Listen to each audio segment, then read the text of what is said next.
Welcome in, Dween Nation. We are the Dween Sports Podcast, and we are just about to get started. But before we do, we'd love if you could like, comment, subscribe, and share so we can continue to be your fantasy sports podcast. Thanks for being part of Dween Nation, and enjoy the show.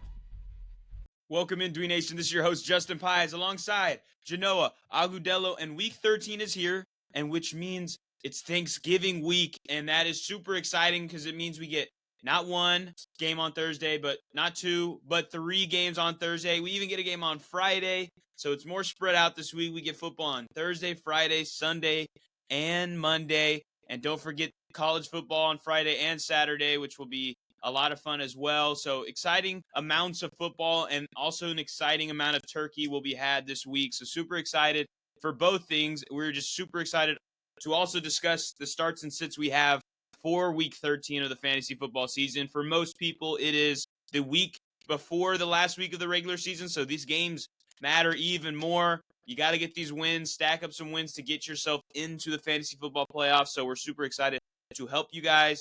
But before we dive into all of it, how you doing, Janoah? Yo, Dween Nation. Justin, it is definitely rivalry week there all across, NFL, definitely college football. And then definitely in fantasy football world, guys, we're rivalry week. We got to, for me, I got to face 2 people. I got big time matchups this week in 2 of my leagues to even think about playoffs.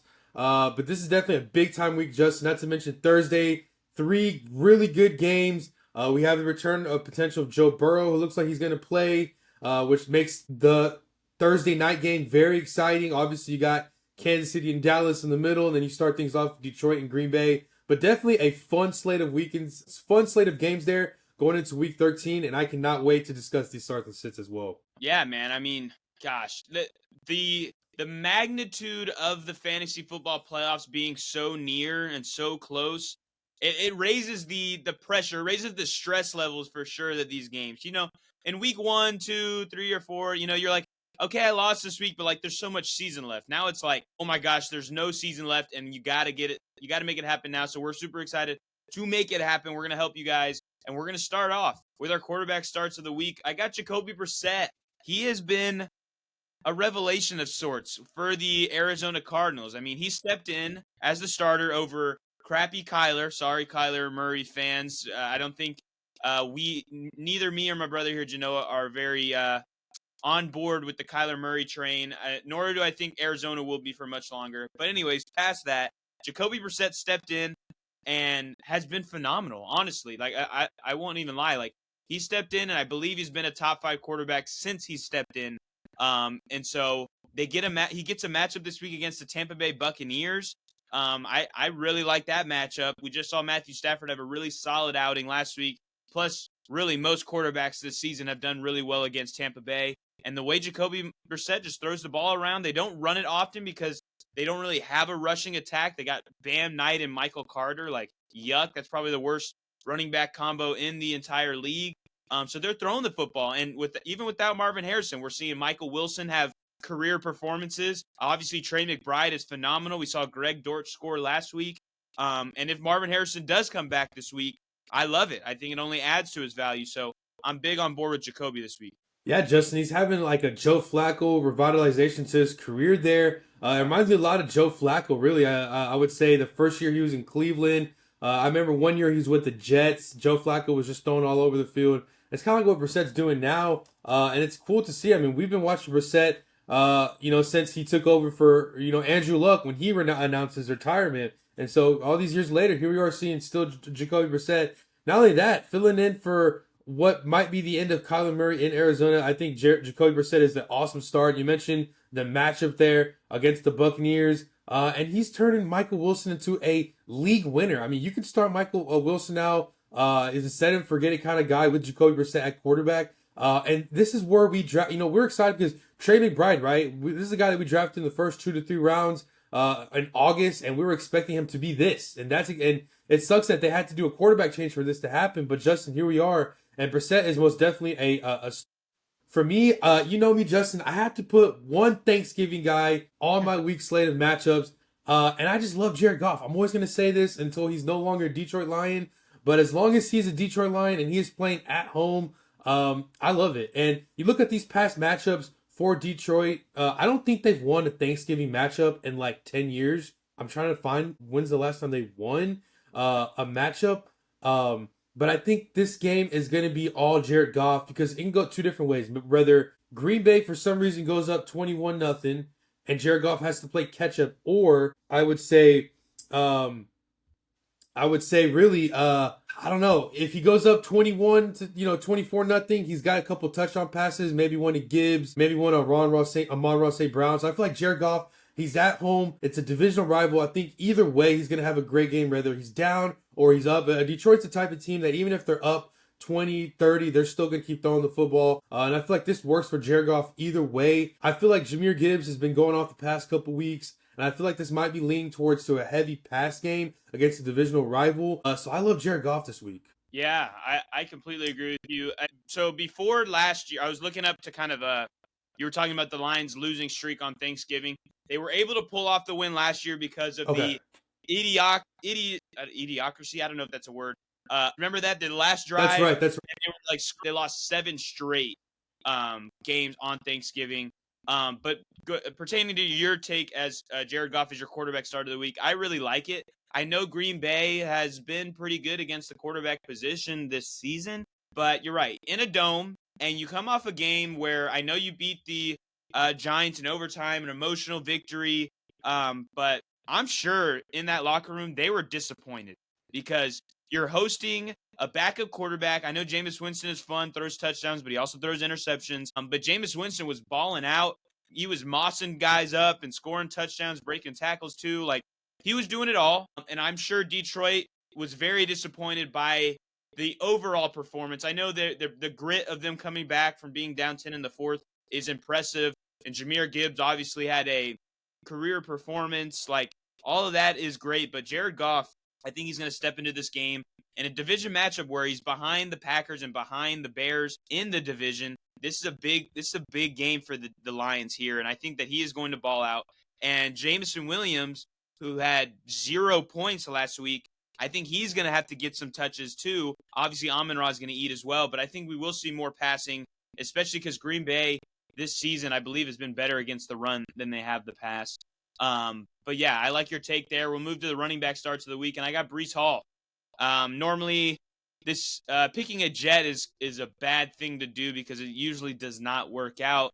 But this week they play against the Atlanta Falcons, so I like the matchup. I know Atlanta stopped the Saints last week and got the win, but Atlanta's really been wishy-washy all season, defensively, that is, and offensively, really. But Breece Hall now, you play against the 26th ranked rushing defense.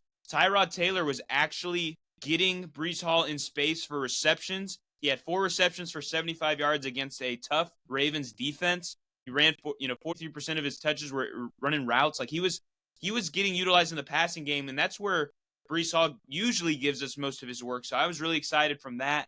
And I actually think the Jets are going to be able to move the ball. I've been slightly impressed with what I saw last week. I know it wasn't a great, outing on the scoreboard, and they lost by double digits to the Ravens, but that was a tough call for them to do. And I think I saw some bright spots there. So I think Breece Hall is going to step into this game and have a good performance. Yeah, Justin. I mean, literally, I don't fault Breece Hall for the matchup last week. You're at Baltimore. It's a team that is literally desperate for a win. They're pulling all the strings out on defense. So I kind of can see why Breece Hall didn't have the best game. He had a big-time grab with like 20, 30 yards, but he did have a fumble, I believe, Justin. Yeah. So I just feel like the matchup last was bad. But at home this week against the Falcons, I think it's all gold. I think he's going to get a lot of carries here. I think he's going to get about 20 to 25 carries. No doubt he breaks one off of 50. And it's very interesting that the running backs that are facing the Falcons this year, the Falcons have already allowed 1,000 yards to opposing running backs. I'm looking at what they had here. I mean, they're literally one of the worst. They're like one of the weirdest defenses there in Atlanta. It's like they're good, then they're bad, and they're good, and they're bad. But other than that, I think that Breece Hall is a clear bell guy there. He's going to get all the carries. And I think that, it's the Jets are just trying to add victories as much as they can. And the Falcons are vulnerable. They finally won last week, but still, they didn't really face anybody crazy. I think Alvin Kamara got hurt. Devin Neal got some touches at the end of that game, but it is what it is. But I think Breece Hall is very talented. He's going to get those goal line carries, and he's going to get the catches out of the backfield. So I love it. For me, I'm gonna go with Saquon Barkley, and I know, it's been one of the weirdest seasons there. For what the reigning offensive player of the year, a guy that was so good last year. And I just feel like for Saquon Barkley, he's gonna get a lot of carries here against the Bears. This Black Friday game, I'm loving the matchup there. Chicago's defense is beatable. Like you saw Jalen Warren scored last week on a rushing touchdown. You even saw DK Metcalf, I believe. Was it a rushing touchdown for him as well that he scored on Chicago? Yeah, and I just feel like there's games where you can run on this Bears defense. I feel like they have a pretty decent pass rush, and it is tough at times to throw, but you can run it down the middle if you really, really believe you can. I think that this home matchup there for the Eagles, I think Saquon Barkley, he had a pretty convincing, post-conference last week, after the loss to the Cowboys, where he pretty much acknowledged that, okay, it's him, it's not the team. And I just believe in Saquon Barkley to have a bounce-back game. And this is a game that the Eagles overall are going to need to win after losing last week. And, they're no longer the number one seed. So I think that Saquon Barkley is going to lead the team. This might be one of those games where I am an A.J. Brown owner in one league. I am also a Devontae Smith. I know you are a Devontae Smith owner in one of our main leagues. But I just feel like this might be a game where one of them doesn't get much targets. And I think that's fault also because that Saquon Barkley has a 20 carry game, 120 yards, 2 touchdowns.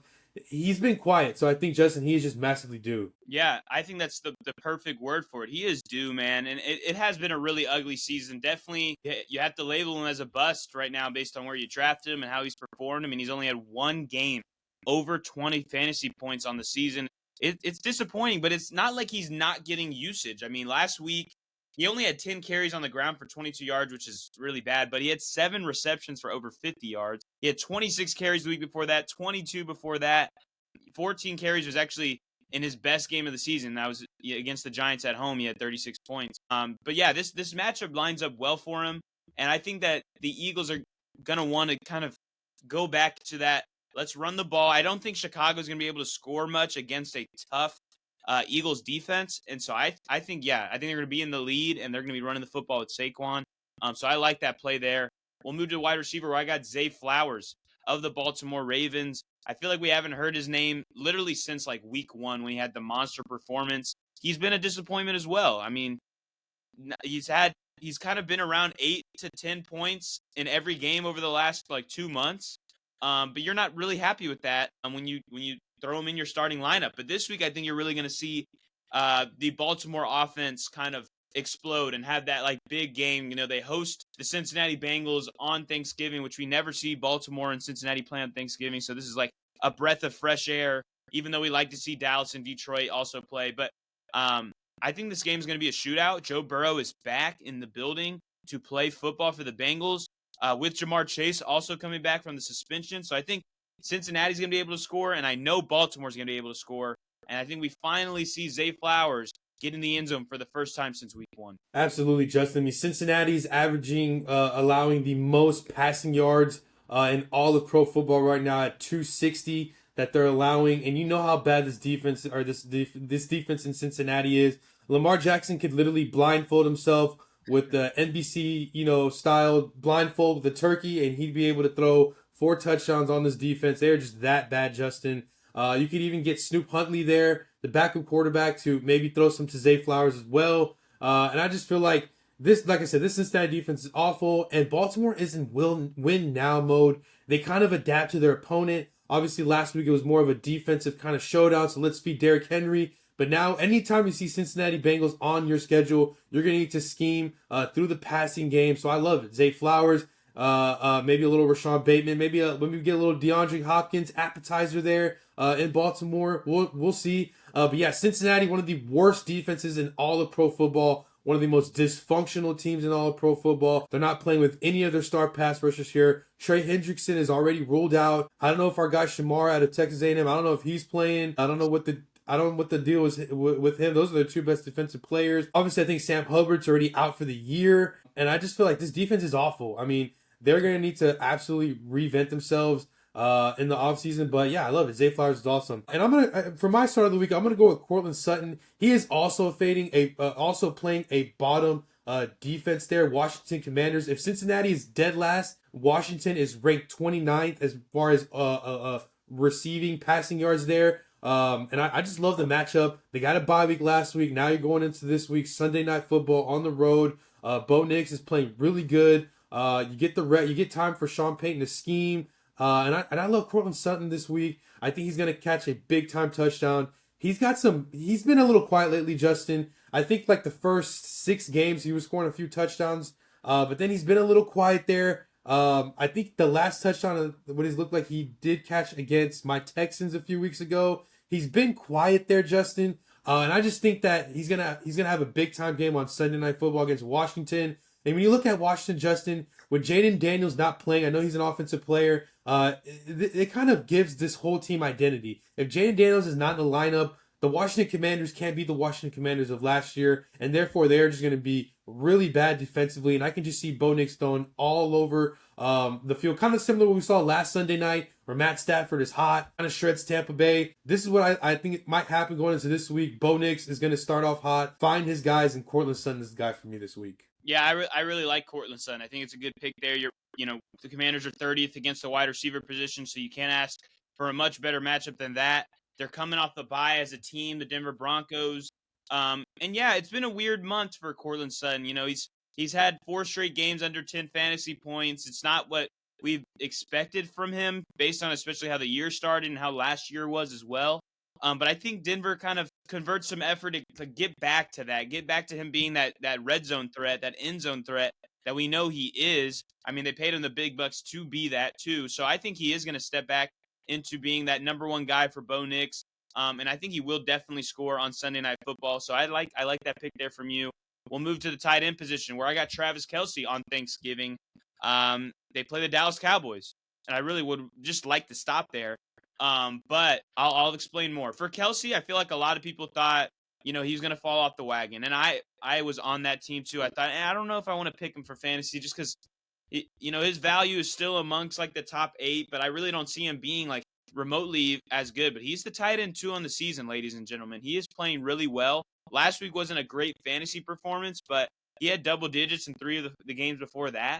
And I just love the matchup against the Dallas Cowboys. And so I think it's going to be lined up great. I think that game is in hand to be a shootout between Dallas and Kansas City. So I like them a lot. Yeah, Justin, I think the matchup's really good. Thursday, Thursday was the afternoon there, 3:30. By that time, Justin, a lot of people are pulling out the appetizers, got some drinks, and Travis Kelce knows he's got to put a show on at that time. So I love it, Justin. I mean, at Dallas, how much better can it get for Kansas City? They got a victory last week, which in some ways was ugly. They didn't really, it wasn't the typical Chiefs offense that we're used to. But I think this week they're going to get back on track. All the trick plays are going to be on the table there. Andy Reid's going to be very thankful this Thursday for all the great players he's had. He's going to get them all involved. And I think Travis Kelce is definitely one that you can start, plug and play. And I feel really good about it. For me, I'm going to stay on Thursday for my starter tight end of the week. And I'm going to go with Mark Andrews. We saw, against the Cincinnati defense, once again, I don't mean to talk bad about him even more, but we saw Hunter Henry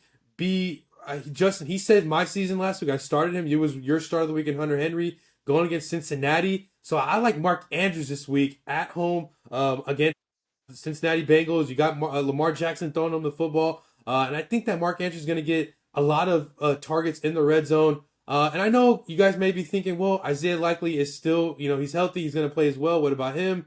I like Isaiah Likely, but I think in this matchup, this is all Mark Andrews here. I just feel like if you guys are playing, any kind of daily fantasy or any parlays, I just love Mark Andrews. I think the matchup is beautiful. Thursday night there in a potential shootout. And I love it. Historically against Cincinnati, he's killed them. And Cincinnati is 32nd as far as allowing the most points to opposing tight ends.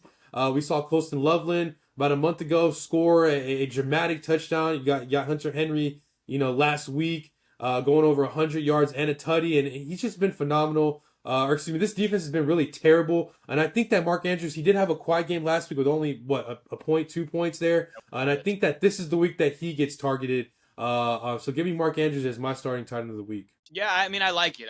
For him, Mark Andrews has now become that guy where it's like touchdown or bust. Like he has to get the score. But this is this is the best possible matchup for him to score a touchdown. Like they're home, they're playing the worst defense.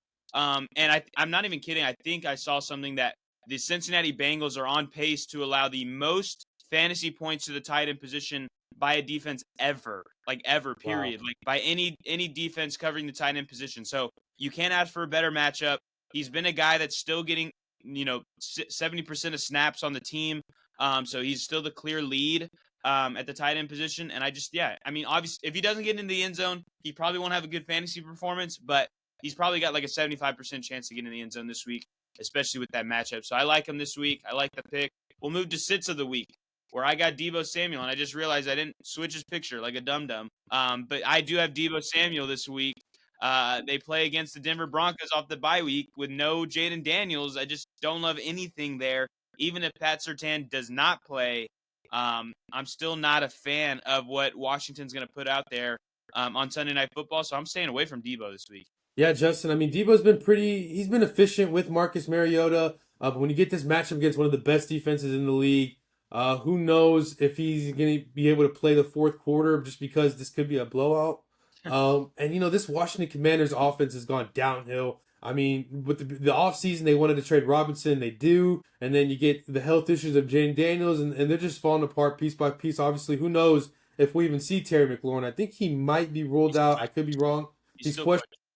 He's probably not going to play. I mean, come on, we've only seen Terry in 2 games this year, and I just don't know if he's going to get the touches against a tough defense. Denver, they had time to rest, so I agree with you, Justin. For me, this was very tricky, Justin, because I'm not particularly sitting Rico in one of our main leagues in the Elite League, but something is weird about this Carolina team. When we saw Monday Night Football, Justin, I'm really hoping that, Tampa can get things together so they can win that division, because Justin, if we have to watch Carolina in the wild card round, I promise you I will be asleep the entire game. They are absolutely so boring to watch. And it's like they kind of run things through Dowdle. And I was very disappointed when I saw last night, Monday Night Football. You're at the 2-yard line and you have Dowdle right there to tie the game up, or this was probably after Purdy's first interception. You go in a weird play action, and Bryce Young throws an interception, and then you fall behind all game. And then, Rico Dowdle was only in the final drive after being kind of quiet the whole third and fourth quarter. We saw a lot of Chuba Hubbard snaps as well. You got to remember that they did pay Chuba Hubbard last year, so they're kind of trying to figure things out. And I don't like this matchup against the LA Rams, who've allowed the third fewest fantasy points to opposing running backs. Obviously, this past Sunday night, we were excited to see Sean Tucker. He didn't do much. Rashad White, obviously that game was a blowout. But this is a defense that I want to say was limited on Jonathan Taylor when they played back in week 3 and 4. This is a really tough Rams defense. And I just don't like... I mean, like I said, I'm starting Rico Dowdle, but I'm also sitting him in another league that I'm in because I just don't know if I can trust him. Just because I just don't trust this Panthers offense. They're trying to figure things out with Tet and Bryce Young. They understand each other, so I think they're trying to develop this passing game. Then they're going to throw in Chuba Hubbard. I'm a little panicky, Justin, on Rico Dowdle this week in a must-win game for me. So I don't know.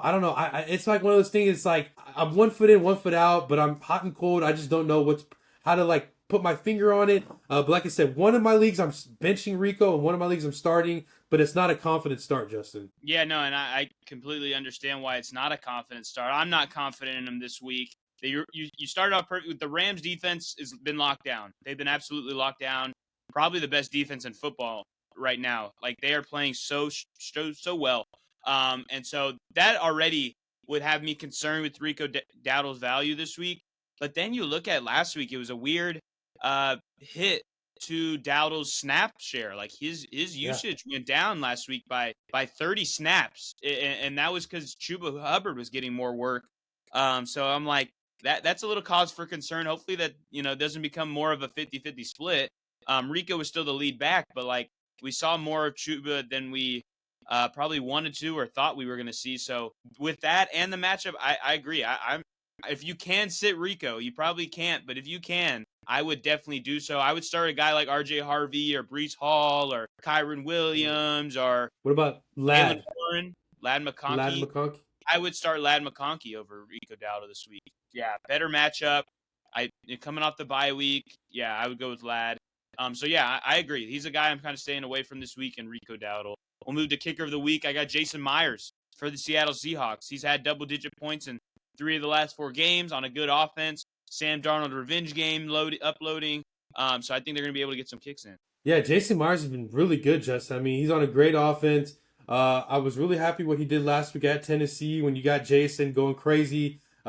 Jason Myers is still going to get his field goals, and I love it. And I'm starting in our Elite League, and I'm feeling really good about it. Home there against the Minnesota Vikings. For me, Justin, I'm going to go with Harrison Butker, who also had a really good game. This could be. I don't think Kansas City is going to need to punt at all this Thursday night matchup, this Thursday evening, afternoonish matchup. I think Butker, he doesn't have to worry about wind or any weather. He'll be kicking there in Jerry World. And I just feel like it just works for him. I think that you can start all your Chiefs there as long as they're healthy. I love it. Even if like you need help in the running back room, I'd even maybe throw in Pacheco as a deep sleeper. I just feel like Butker's going to be kicking field goals. He's going to be kicking, big time or extra points. He's going to be kicking big time field goals before halftime. I just love this Kansas City offense. I don't think they're going to punt at all. That's my prediction. And I think Butker is going to be on the other end on many touchdowns and big time field goal kicks. Yeah, man. I'll just reiterate what you said because I completely agree with everything there. Like, I don't see them punting much.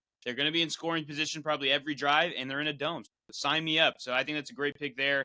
Dween Nation, those are our starts and sits for Week 13 of the fantasy football season. Best of luck towards winning this week and getting yourself in the fantasy playoffs, or at least getting yourself out of last place. No punishments happening to people watching this show. But thank you guys for listening. Have a happy Thanksgiving. And Janoah, send us out. Yo, Dween Nation, this was our Thanksgiving week. Week 13 starts and sit-ems. We're so excited, guys, that, unfortunately, as the fantasy football season is somewhat coming to an end. It's been such a fun year, though. But don't worry, we have so much more content for you guys. The NFL playoffs and the road to the Super Bowl is just around the corner, guys. But still, we'll enjoy this last, month and a couple weeks or so of the fantasy football season. Hopefully, everyone gets a win out there. You guys have a great Thanksgiving week. We love you guys. Thank you for watching. And as always, peace.